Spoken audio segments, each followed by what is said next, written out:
झांकी, जिसके पीछे छुपी है परिवार की कहानी। नमस्कार मित्रों, आपका स्वागत है मेरे चैनल साहित्य की ओर में। सुनते हैं मुंशी प्रेमचंद जी द्वारा लिखी हुई कहानी झांकी। कई दिनों से घर में कलह मचा हुआ था। माँ अलग मुँह फुलाए बैठी थी, स्त्री अलग। घर की वायु में जैसे विष भरा हुआ था। रात को भोजन नहीं बना। दिन को मैंने स्टोव पर खिचड़ी डाली, पर खाया किसी ने नहीं। बच्चों को भी आज भूख न थी।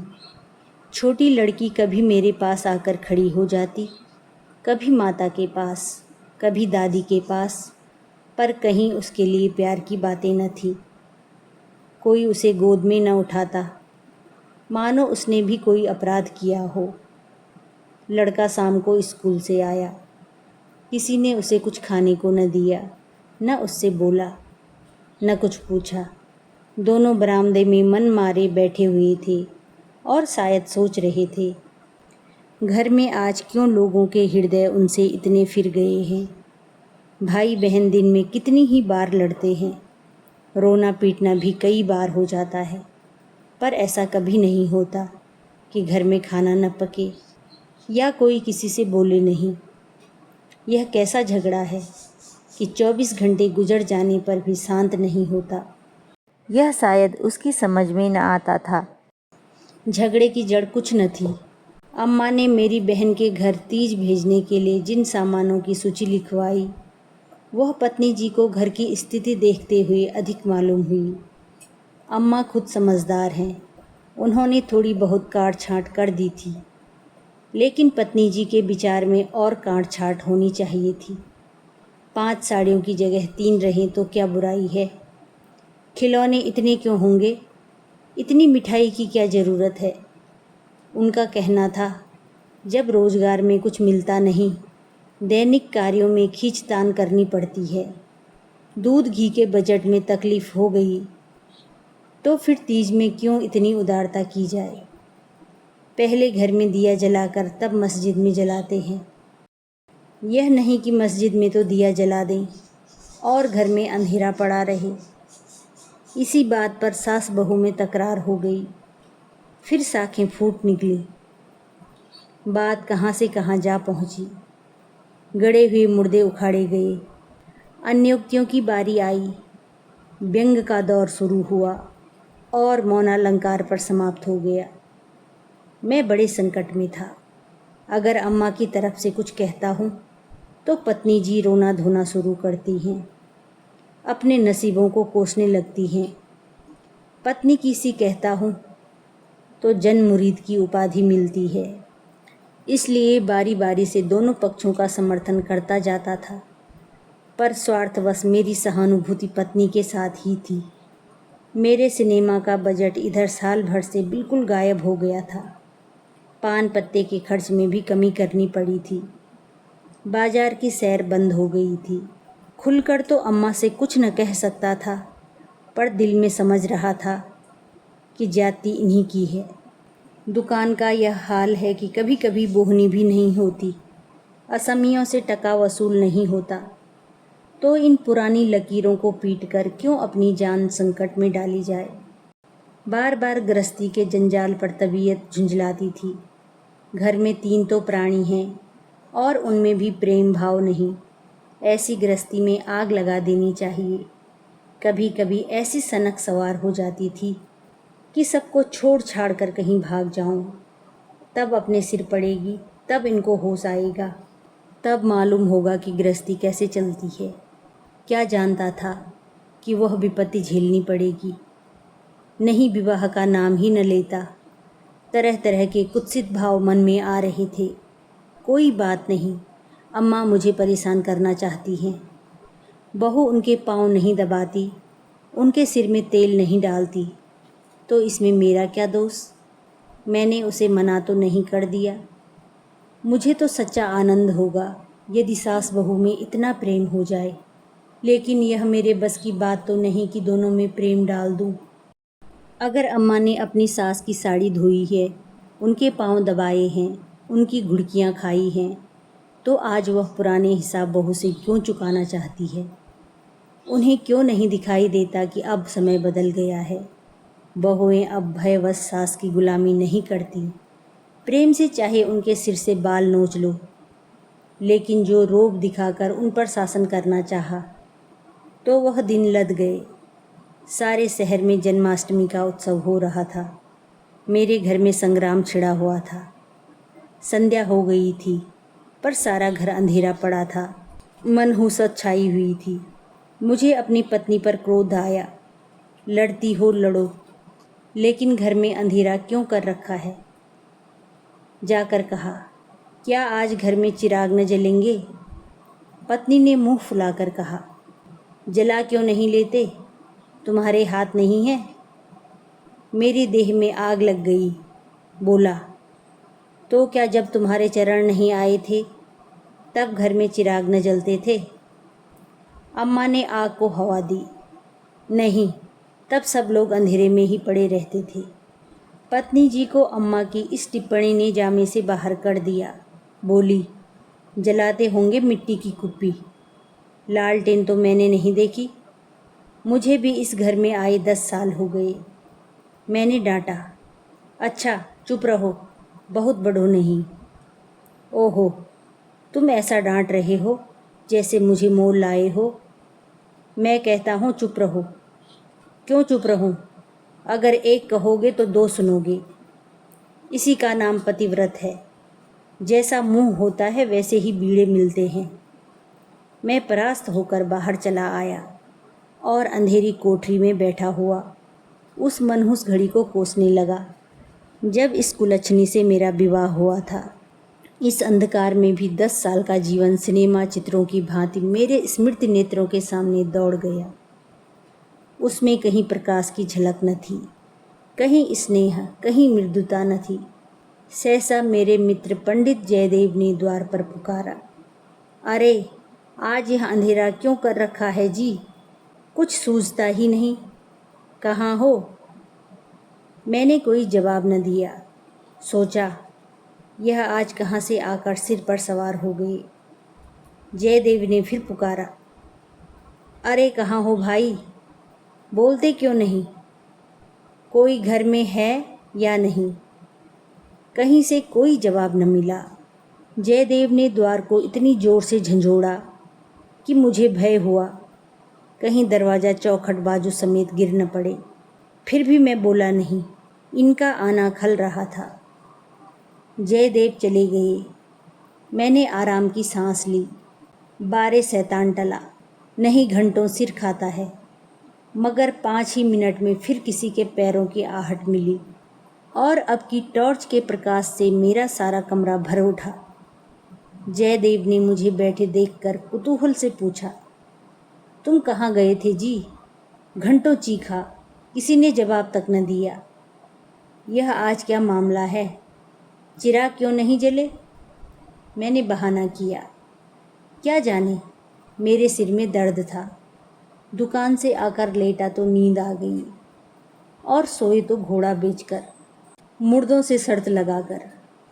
हाँ यार, नींद आ गई, मगर घर में चिराग तो जलाना चाहिए, या उनका रिट्रेंचमेंट कर दिया।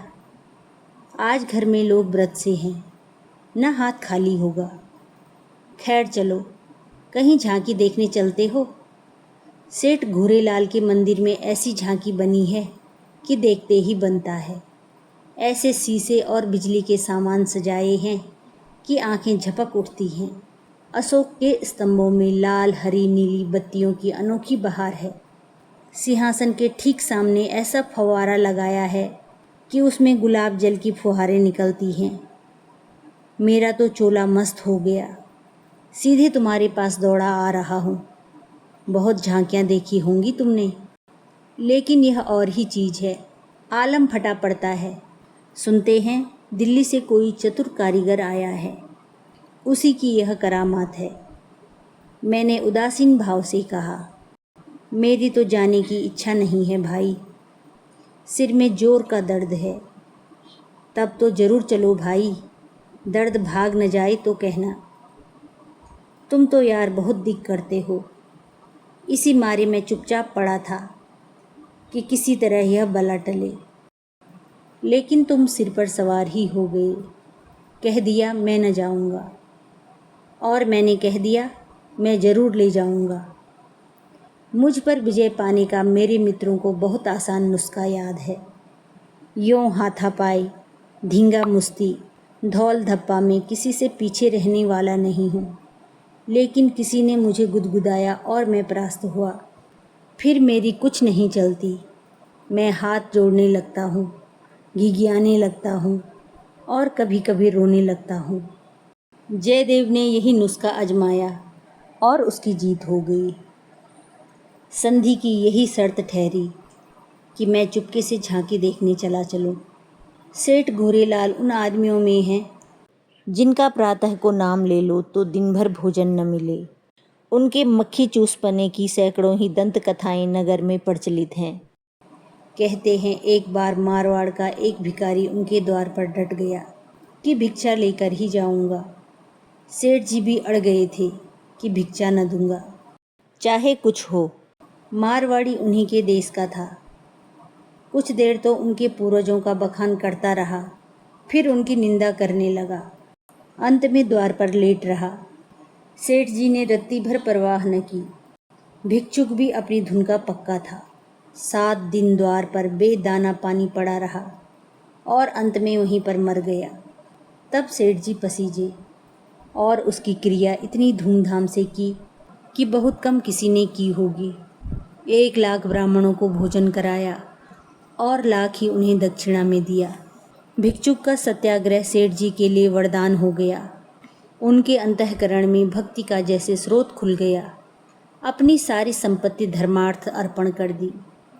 हम लोग ठाकुर द्वारे में पहुँचे तो दर्शकों की भीड़ लगी हुई थी। कंधे से कंधा छिलता था। आने और जाने के मार्ग अलग थे। फिर भी हमें आधे घंटे के बाद भीतर जाने का अवसर मिला। जयदेव सजावट देख देख कर लोटपोट हुए जाते थे, पर मुझे ऐसा मालूम होता था कि इस बनावट और सजावट के मेले में कृष्ण की आत्मा कहीं खो गई है। उनकी वह रत्न जड़ित बिजली से जगमगाती मूर्ति देखकर मेरे मन में ग्लानि उत्पन्न हुई। इस रूप में भी प्रेम का निवास हो सकता है। हमने तो रत्नों में दर्प और अहंकार ही भरा देखा है। मुझे उस वक्त यह याद न रहा कि यह एक करोड़पति सेठ का मंदिर है और धनी मनुष्य धन में लौटने वाले ईश्वर की ही कल्पना कर सकता है। धनी ईश्वर में ही उनकी श्रद्धा हो सकती है। जिनके पास धन नहीं, वह उनकी दया का पात्र हो सकता है, श्रद्धा का कदापि नहीं। मंदिर में जयदेव को सभी जानते हैं। उन्हें तो सभी जगह सभी जानते हैं। मंदिर के आंगन में संगीत मंडली बैठी हुई थी। केलकर जी अपने गंधर्व विद्यालय के कई शिष्यों के साथ तंबूरा लिए बैठे थे। पखावज, सितार, सरोद, बीणा और जाने कौन कौन से बाजे, जिनके नाम भी मैं नहीं जानता, उनके शिष्यों के पास थे। कोई गत बजाने की तैयारी हो रही थी। जयदेव को देखते ही केलकर जी ने पुकारा। मैं भी तुफैल में जा बैठा। एक क्षण में गत शुरू हुआ। समा बंध गया। जहाँ इतना शोरगुल था कि तोप की आवाज़ भी न सुनाई देती, वहाँ जैसे माधुर्य के उस प्रवाह से सब किसी को अपने में डुबा लिया। जो जहाँ था वहीं मंत्रमुग्ध सा खड़ा था। मेरी कल्पना कभी इतनी सचित्र और सजीव न थी।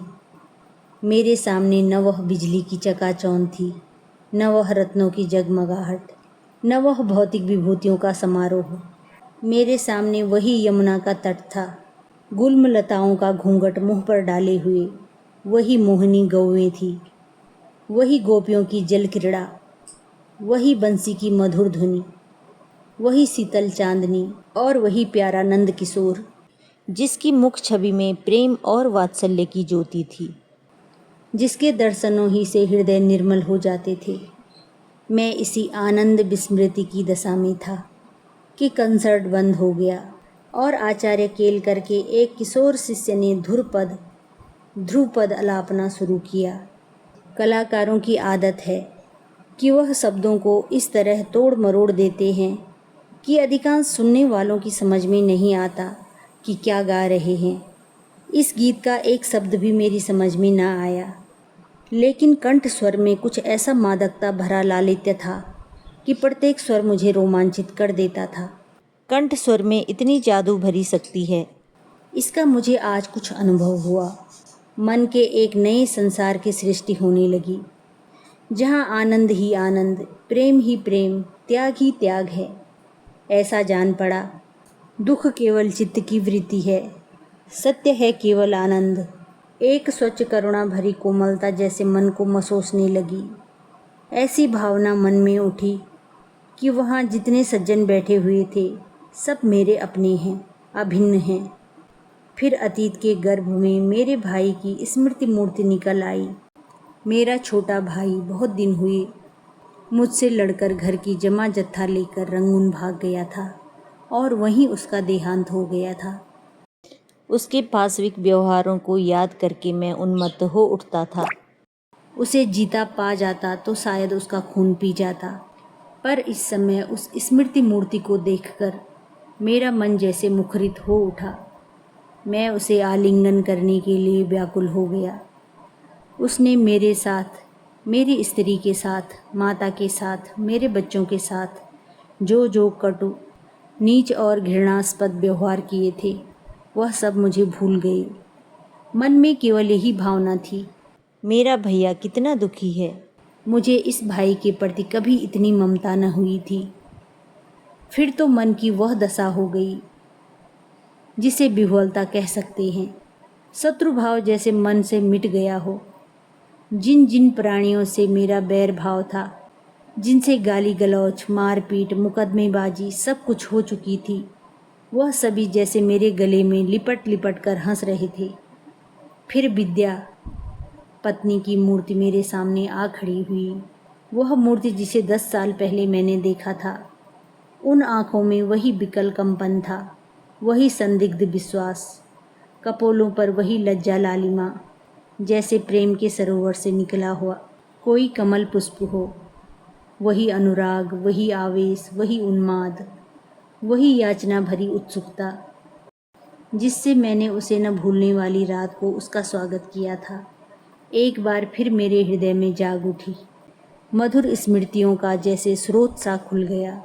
जी ऐसा तड़पा कि इसी समय जाकर विद्या के चरणों पर सिर रगड़ कर रोऊं और रोते रोते बेसुध हो जाऊं। मेरी आंखें सजल हो गईं।